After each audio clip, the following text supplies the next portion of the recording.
2024ની લોકસભા ચૂંટણી માટે ભાજપની 2 દિવસીય બેઠક. પ્રધાનમંત્રી મોદીએ 2024ની ચૂંટણીનો રોડ મેપ આપ્યો. પ્રધાનમંત્રીએ આગામી 100 દિવસનું નક્કર આયોજન કરવા કહ્યું. વડોદરા હરણી બોટ દુર્ઘટનામાં ઝડપાયેલા આરોપીના રિમાન્ડ મંજૂર. કોર્ટે આરોપી ધર્મીન ભટાણીના 5 દિવસના રિમાન્ડ મંજૂર કર્યા. ધર્મીન ભટાણીના રિમાન્ડ દરમિયાન અનેક ખુલાસા થવાની સંભાવના. આરટીઓ વિસ્તાર પાસે ડિમોલેશન. 200 મકાનો તોડી પડાતા રહીશો બેઘર. આરટીઓ બ્રિજ નીચે રહેવા મજબૂર સ્થાનિકો. મ્યુનિક સિક્યોરિટી કોન્ફરન્સમાં વિદેશ મંત્રી એસ જયશંકર રહ્યા ઉપસ્થિત.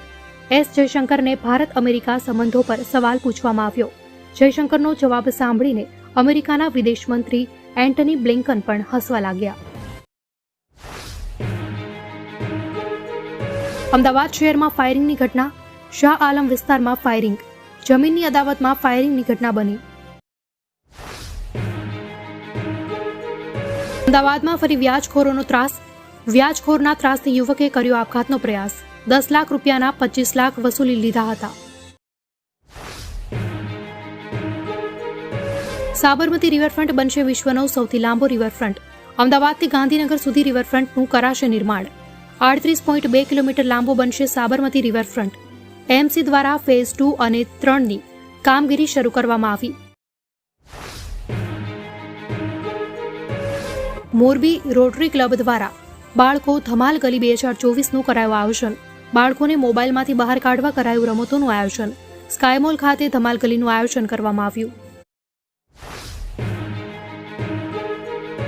વીર નર્મદ યુનિવર્સિટીમાં પાસ થવા વિદ્યાર્થીઓએ મેળવવા પડશે 36 માર્ક્સ.